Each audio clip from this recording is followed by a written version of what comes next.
of elements in terms of speciation, where you analyze a specific element. Let me say a species of iron. Let me say if you are analyzing for ferric or you're analyzing for ferrous. So ions, we understand the Fe plus and those ones. So basically that's what we are here, or that's what this machine does. So when we come to the source of radiation for this equipment, so the source of radiation for this equipment is our UV beam. So it has a UV beam inside it that actually emits UV. So, and that will be our source of radiation. So the type of radiation it uses, it's electromagnetic. So that's visible electromagnetic, or what we call mass spectrum. The mass spectrum, how do you call it? Yeah, the mass spectrum. Let's just say electromagnetic wave. Yes. So that will be the type of radiation it uses. And to be specific, it's usually UV, because UV is also part of the mass spectrum. So, okay. I'm sorry that I'm going a bit fast, because with the previous group I was explaining too much. So, the type of, okay, I think I mentioned the type of samples that we use on this. Yeah. Okay, or the type of samples that we use, that we analyze on this one, it's usually only used for liquid, to analyze liquid samples. You cannot analyze solid samples on this machine. So it's usually liquid samples, be it organic or inorganic. So it should be aqueous. So it should be aqueous. And the other thing again, it's it should be sort of visible. You cannot read opaque samples with it. So you cannot take milk and read it with this machine, because at the end of the day you are not going to get something on the other side. Because then we go now to the how it works, because I've given you the type of samples you analyze with it. So how it works. So basically what you want to know when you come to this machine is you must know the wavelength of the element, of the species that you are going to analyze. So for instance, let me say if you are coming to analyze iron, you must know iron. So you must know that are you coming to analyze ferrous, or are you coming to analyze ferric? So ferrous has a different wavelength, and ferric has a different wavelength. So you must know your wavelength when you come in here. So when you come to the machine, you input your wavelength. What you want to do is you input your wavelength. When you input your wavelength, then you prepare a blank sample. A blank sample is usually just deionized water. So you prepare a blank sample, then from the blank sample, you prepare your samples now that you want to analyze, be it from an experiment, be it from an operation. So what you want from a blank sample is basically your baseline. You want your baseline of what is the base of your operation. Sort of like, let's say 0, or your initial. So when you go into the operation, how much of what was added to that, or how much of the initial of the baseline was subtracted from that, depending on your operation. If, let me say, for instance, you are purifying water, then you introduce the tap water. So you want to know, okay, how much, let me say, for instance, magnesium was actually sort of through ion exchange or something, was subtracted from the water that you're trying to purify. So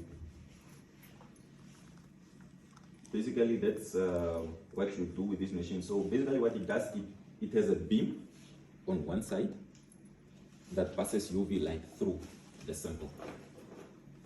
Then it gets picked up on the other side. So you can either read in terms of your transmission, as to say how much wavelength of your wavelength was subtracted or was abstracted. Let me say let me say for iron, for hypothetical sake, let's say iron is maybe at 200. So when you pass it through your sample, how much of the 200 was subtracted. So then you get your wavelength. Then you have your absorbance. So your absorbance is also you also get it through your wavelength, as I was saying at the beginning. So when you want to calculate your absorbance, in order for you to get your concentration of a specific species, you also get it from your wavelength that was absorbed or that didn't make it through the sample. So basically that's how it is. What type of data do you get directly from the instruments? Okay, from the instrument, as I mentioned, so you have your wavelength. You can get your wavelength, just your wavelength, if you are interested in your wavelength, like how much was subtracted from your 200 that is the wavelength of iron. So how much of it was abstracted that didn't make it through to the other side, or you can convert it further. So you can convert that abstraction further into ppms, which is now concentration. Your concentration, or parts per billion, grams per liter. So basically those are the types of units and data that you can get from it. So any questions? Maybe you can repeat the functions. The functions of the instrument. Maybe you can repeat it because. Or the functions of it. So basically, as I was saying, it doesn't have a lot of functions. It's just for analyzing samples with regards to speciation to a certain species. Ferrous, if you want ferrous, or ferric, if you want ferric. So basically, it's just ions. You analyze ions. You are analyzing species.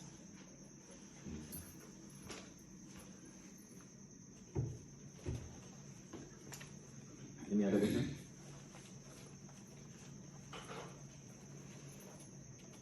Okay, if there is no other question, then we go over to the next machine, which is the atomic absorption. So this is our atomic absorption spectrometer.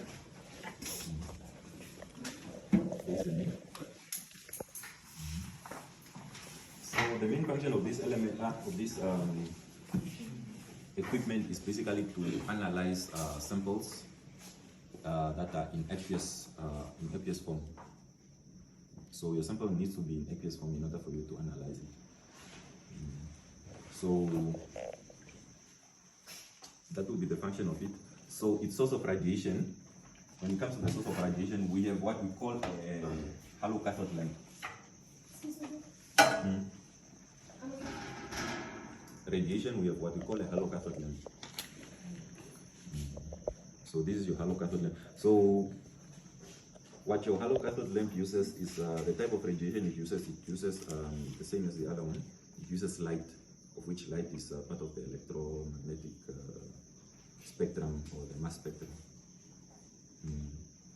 So what other thing is appearing there?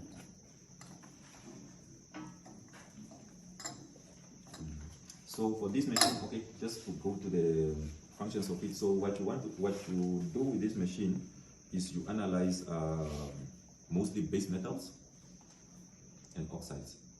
So on your periodic table of base metals, this is what you analyze with. So in gold mines and those PGM mines, this is what they analyze with.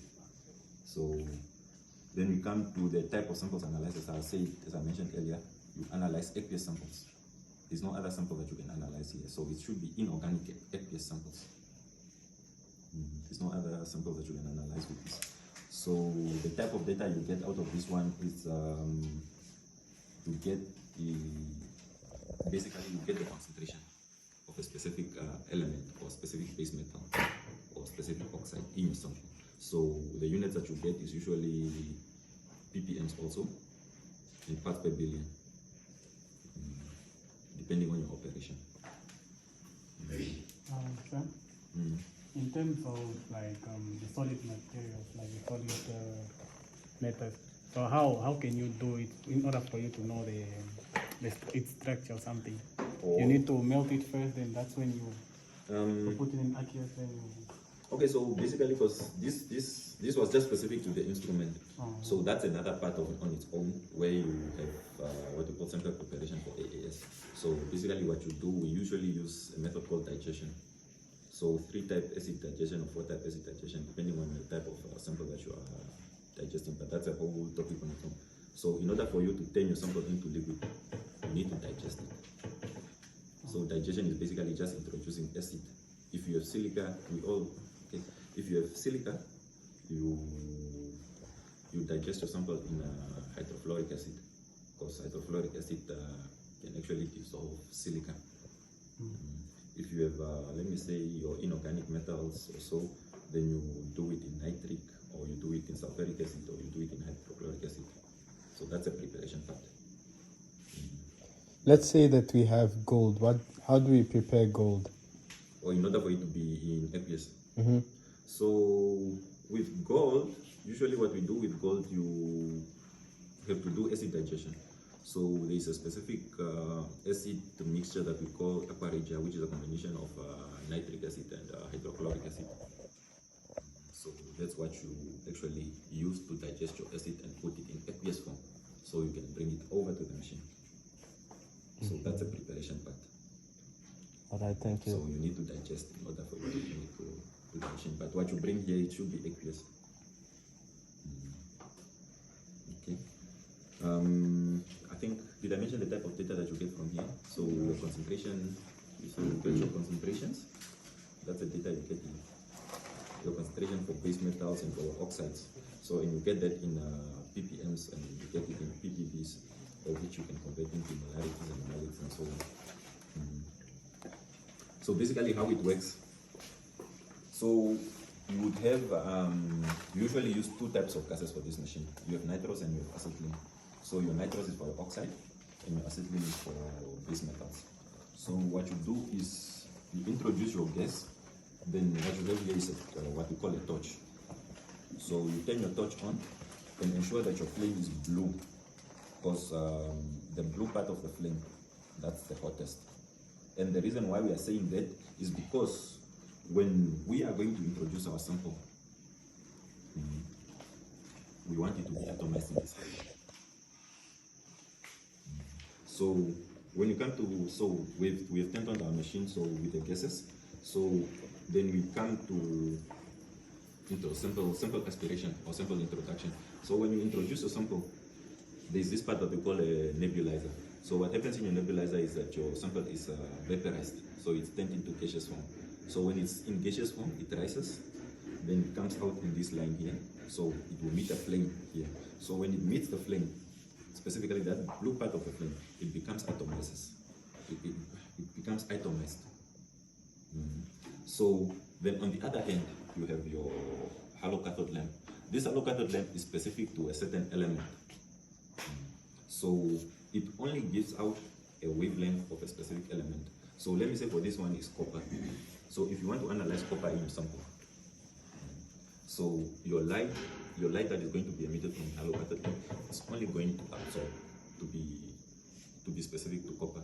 So when it passes through here, whatever copper atoms you have here, depending on the concentration, will be absorbed. Or will absorb the light, actually, because you are exciting it, will absorb this light. So you can also say the energy.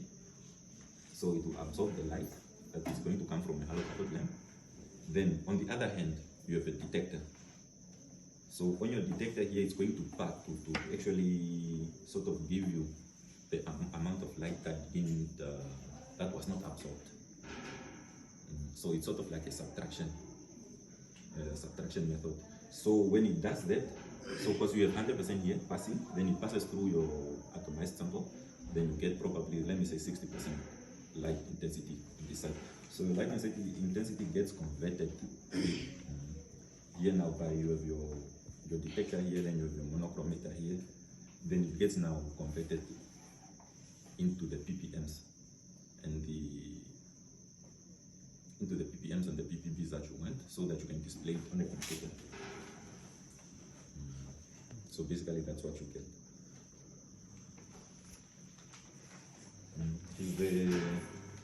questions? Do you understand? The name of the source is it Hollow cathode lamp, HCl. lamp? Yes. Because this one is a lamp, this one is your lamp, this one is your torch. But it uses light also. So the type of the source is the hollow cathode lamp, but the type of energy or the type of radiation it gives out is electromagnetic. Sir, how dangerous it is for being exposed to these such materials? The danger depends on what you are analyzing. So let me say, for instance, if you are analyzing lead, remember, because when it comes here, it gets atomized, so it rises. So what you usually want is to have some sort of suction on top here. So if it's lead, you are in danger. If it's gold, it's fine. Silver, mildly fine. Just depends on the type of metal that you are analyzing or the type of oxide that you are analyzing. But the radiation itself from the source, it's not that dangerous. No, because remember the type of radiation we are talking here, we are not talking about the ionization. We are not talking about ionization, we are just talking about radiation in general, cause just like that. This is radiation, so electromagnetic. So it's not to say it's like ionizing energy. Even the one that I'm talking about, the atomization, is basically not based on the danger of it is not based on the radiation, the type of radiation it is. It's actually based on the inhalation, because you are inhaling lead. Sir, Yes, ma'am. introducing the gas and turning on the torch, you can do the first. Oh, introducing the gas and turning on the torch. So what you do first is you introduce the gas first, then you turn on your torch. Then that's when you go to the lamp. Because all of this is it's supposed to be computerized. It's supposed to be computerized. It's just that for now, unfortunately, our machine doesn't have any gas. As you can see, there's no cylinders here. It's not safe to keep cylinders in here. So we are working on how we can actually get the gas cylinders actually outside or somewhere close for it to be functional. Any other questions?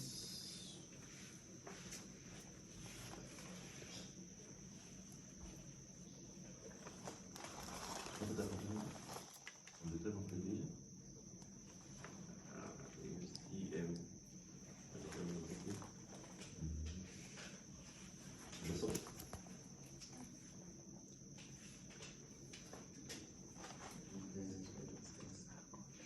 It's the yellow cathode.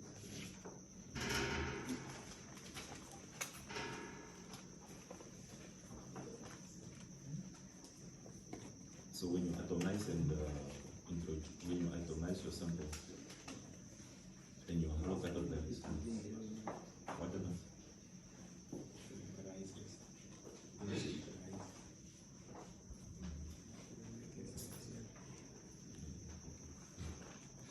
Okay, that's where your absorption takes place actually, hence the name absorption. So okay, guys, no questions.